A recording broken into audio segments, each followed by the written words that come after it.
간다. 오조조가 간다. 안녕하세요. 오조조TV의 오실장입니다. 영상이 도움이 되셨다면 구독과 좋아요, 알람 설정 부탁드려요.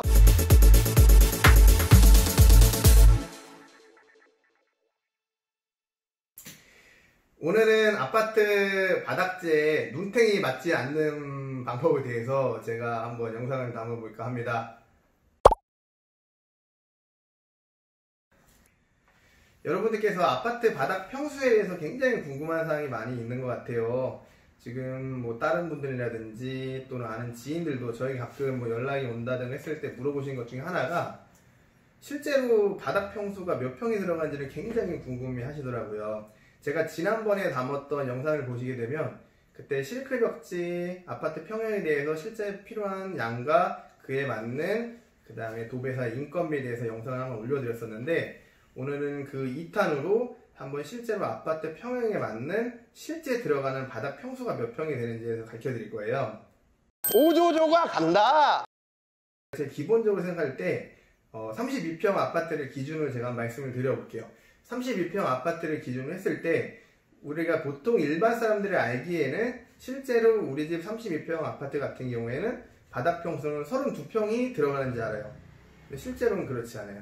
왜냐면 아파트라고 하는 그 공간을 보게 되면 우리가 공용 공간과 그 다음에 내부에 있는 화장실이라든지 또는 발코니라든지 또는 전실이 있는 경우에 그런 모든 공간을 제외한 나머지 내부 바닥에 들어가는 게 실제로 우리가 들어가는 바닥 평수라고 얘기를 하는데요. 그 평수에 대해서는 뭐 각 업체마다 또는 뭐 전문가라고 하시는 분들마다 다 좀 다른 부분이 있어요. 그래서 제가 그거에 대해서 명확하게 몇 평이 들어가는지에 대해서 오늘 설명을 드릴 거예요. 오조조가 간다. 자, 저 같은 경우에는 실제로 우리가 아파트 바닥 평수를 산정하는 계산법은 굉장히 다양성이 있게 되어 있는데, 뭐 어떤 분들은 뭐 3.3 해배미터를 얘기하시는 분들도 있고, 또는 뭐 본인만의 이제 노하우를 갖고 있는 방법에서 평형을 내는 방법이 있는데, 저는 저 같은 경우는 실제로 들어간 평수는 어떻게 계산을 하냐면, 자, 일단은 분양 평수라고 하는 평수가 나와 있어요. 그러면 실질적으로 우리가 32평 기준을 한다 하게 되면 32평 곱하기 0.8 빼기 1.5는 실제로 우리가 세대 내부에 들어가는 평수다 라고 일단 말씀을 드릴 수가 있어요. 물론 이 안에는 아파트의 구조에 따라 가지고 약간의 편차가 있을 수는 있지만, 근데 일반적으로 우리 마루라든지 뭐 장판이라든지 보통 한 평 이내에 오차 범위 안에 들어간다, 이렇게 제가 말씀드릴 수가 있어요. 그러면 지금 이 영상을 보고 있는 여러분들이 실제로 아마 계산기 갖다로 계산을 해보실 때요, 32평형 같은 경우는 실제로 들어가는 평수는 24.1 평수라고 하는 계산법이 나오게 되어 있어요.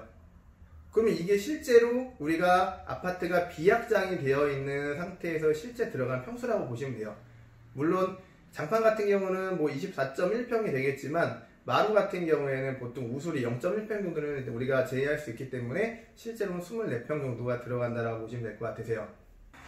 자, 그러면 이제 24평이라고 하는 우리가 바닥 평수가 나온 상태에서 그 다음에 저희가 생각을 해야 될 게 뭐가 있냐면, 실제로 우리 집 바닥에 시공될 바닥재의 소재를 선택을 하셔야 되는데, 바닥재의 소재 같은 경우는 기본적으로 장판, 마루, 데코타일, 타일, 크게는 이 4가지 정도의 소재로 실제로 아파트 내부 바닥에 저희가 바닥재를 시공을 하고 있어요.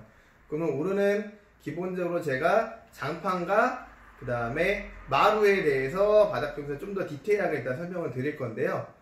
기본적으로 장판 같은 경우에는 우리가 두께에 따라서 금액이 다 달라지는 부분이 있다, 또는 회사에 따라서 달라지는 부분이 있는데, 보편적으로 LG 우리 장판을 기준으로 말씀을 드리면 1.8T라고 하는 두께에서부터 최대 6T라고 하는 장판까지 다양하게 구성이 되어 있다.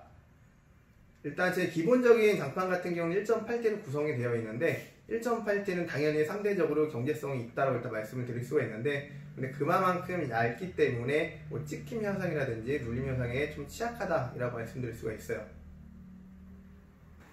다음은 뭐 6T의 두께의 장판은 현존하는 장판 중에서는 제일 두꺼운 장판이라고 보시면 되시는데, 일단 보통 LG 기준은 보통 지하 소리잠이라고 보통 표현을 하죠. 그래서 뭐 요즘 많이 이제 이슈가 되는 게 밑에 집에 대한 아파트 층간소음이라고 하는 부분에 굉장히 이슈화가 많이 되어 있기 때문에 그거를 어느 정도 차단시켜주는 역할을 하는 우리가 LG 지하 소리전 유티라고 하는 장판이 있다. 근데 지금 상태에서는 저희가 LG에서 또 한 번 더 발전된 OT라고 하는 두께의 X 컴포넌트라고 하는 장판이 실제로 출시가 되어 있다 보니까 상대성으로 봤을 때는 실질적으로는 6T보다는 X 컴포넌트 OT 장판을 더 많이 시공을 한다, 이렇게 보시면 될 것 같으세요. 오조조가 간다. 장판은 실질적으로 들어오는, 우리가 이제 각 소매점에 들어오는 단가가 있겠죠. 그 소매점에 들어오는 단가는 상대성이 있어요. 어떻게 되냐면 우리가 많이 박리담회로 보통 표현을 하는데, 많이 판매가 되는 업체일수록 아무래도 우리가 대리점 또는 직영점에서 공급을 해주는 단가 자체가 좀 더 저렴하게 들어올 수밖에 없는 부분이 있다 보니까 상대성으로 일반적으로 좀 소매점보다, 일반 좀 작은 소매점보다 좀 더 저렴하게 들어오지 않을까 생각이 되긴 하는데, 근데 이거는 마찬가지로 뭐 지역이라든지 또는 어떤 특성에 따라 가지고 각 금액이라고 책정이 되어 있는 부분은 각 인테리어 업체 또는 그를 취급하는 취급점 또는 지물포에 따라 가지고 금액은 다 변동이 있어요. 그러니까 그 부분을 참고를 하시면 되실 것 같으신데, 중요한 사항은 아까 전에 제가 말씀드린 것처럼 실제로 우리가 들어가는 평수가 중요하다. 왜냐하면 한 평당 1,000원이 싸다고 하더라도 만약에 A라는 업체는 24평이 나왔어요. B라는 업체는 25평이 나왔어. 그러면 한 평이라는 금액에 차이에서는 금액 갭 차이가 굉장히 많이 발생하기 때문에 우리 일반적으로 고객님들 또는 소비자, 지금 영상을 보고 있는 여러분들이 알아야 되실 거는 실제로 우리 집에 들어가는 평수가 어떻게 들어가냐에 따른 그거를 제일 중요한 체크 포인트라고 일단 보시면 될 것 같으세요. 일단은 실질적으로 우리가 폭이 1m 80으로 이제 구성이 되어 있고, 보통 이제 우리가 놀로 이제 우리가 감겨져 있기 때문에 실제로 미터 단위로 저희가 재단을 해서 좀 세분해야 되는 0.1평, 0.2평 이런 식으로 저희가 평수가 계산이 되는데, 마루 같은 경우는, 마루에는 종류도 여러 가지 있겠지만 일단 기본적으로 우리가 강화마루, 그 다음에 강마루, 온돌마루, 그 다음에 원목마루, 이렇게 네 가지를 크게 이제 저희가 마루라고 표현을 하는데, 요 각 제품마다 일단 로스 부분도 발생한다고 보시면 될 것 같으신데요. 마루는 포장이 되어 있는 게 기본적으로 한 박스로 포장이 되어 있는데, 한 박스는 한 평으로 포장이 되어 있어요. 그래서 이와 같이 만약에 한 박스를 다 쓰던 또는 한 장을 쓰던 간에 무조건 한 평이라고 하는 우리가 평수의 계산법이 진행이 될 수밖에 없다라고 보시면 될 것 같으세요. 그러다 보니까 실제로 우리가 들어가는 게 아까 아파트 32평 같은 경우에는 24평이 들어갔는데 23평하고 한 장밖에 안 썼어요. 그래도 실제로 들어가는 건 24평이라고 보시면 돼요. 그 남는 자재는 일반적으로는 우리 세대 내부에 보통 배치를 시켜놓고 나온다고 보시면 될 것 같으세요. 오조조가 간다.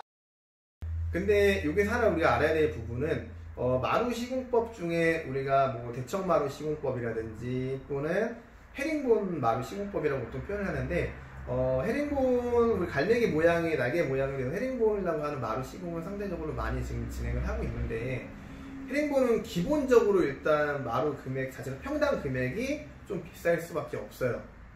그 이유는 뭐냐면 아무래도 마루, 기존에 있던 긴 마루를 가공하는 그 가공비, 또는 우리가 한 장 한 장 일반적인 마루를 시공 방법이 아니고 얽히고 설키고 시공을 하는 방법에 있어서 그에 대한 시공비용이 일단 2배 이상으로 일단 들어간다 보시면 될 것 같기 때문에 기본적인 평 금액은 일반 마루보다 훨씬 높게 책정이 되어 있다라고 보시면 될 것 같으시고요.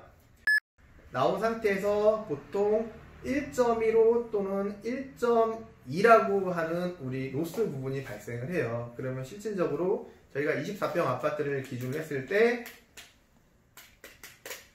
들어가는 헤링본 마루가 들어가는 평수는 28.8평이 되시는 거예요. 그러면 제가 아까 전에 말씀드렸죠, 마루는 박스 단위로 포장이 되어 있기 때문에 실질적으로 29평이 된다는 얘기가 되겠죠. 그래서 일반적인 마루를 시공하는 비용보다 헤링본 마루를 했을 때는 굉장히 더 많은 비용이 우리가 책정이 될 수밖에 없다라고 보시면 될 것 같으시고, 실제로 이제 시공을 하는 방법을 보시게 된다고 했을 때는 로스 부분을 자르고 버리고 이런 부분을 눈으로 보실 수 있을 거예요. 자, 지금까지 저희가 아파트 바닥 평수, 실제 들어가는 평수 계산법에서 알아봤는데요. 어떻게 많은 도움이 되셨어요?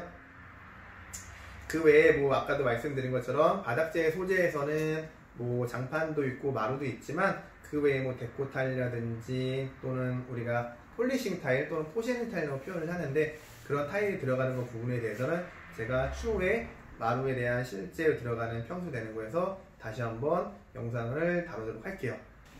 여러분, 제가 아까 전에 말씀드린 평형 다 메모해 두셨나요? 그렇게만 계산을 한다고 하시면 실제로 고객님은 눈탱이 또는 고객님이 되실 필요가 없습니다. 이 기준으로 산정을 해서 일단 방산시장이 됐던 또는 아까 말씀드린 우리 업체라든지 또는 지물포 이런 데 가서 한번 견적을 받는다고 하시게 된다고 했을 때는 합리적인 비용으로 우리가 바닥재를 시공할 수 있으시니까 그 점 참고하시면 굉장히 많은 도움이 되실 거예요. 오조조가 간다. 예, 지금까지 이 영상을 봐주신 여러분들께 감사의 말씀을 올리면서 잊지 않으셨죠? 구독과 좋아요는 저에게 힘이 됩니다. 그 외에 궁금한 사항이 있으시면 저에게 댓글을 남겨주시면 제가 친절하게 상담해 드리겠습니다. 끝으로 지금까지 이 영상을 봐주신 모든 분께 다시 한번 감사의 말씀을 드리고 다음에 만나겠습니다. 감사합니다.